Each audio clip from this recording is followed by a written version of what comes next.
To realize this vision, new logistics are essential to connect farmers directly with customers, ensuring that local food reaches every table.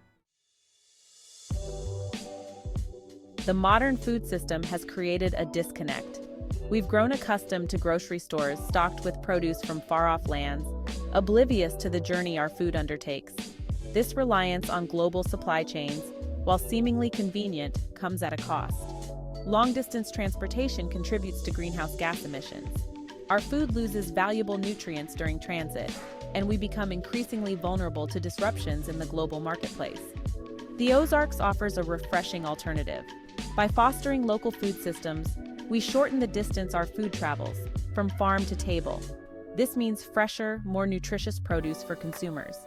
It translates to reduced transportation costs and a smaller carbon footprint. And perhaps most importantly, it fosters a sense of community, connecting people to the source of their sustenance.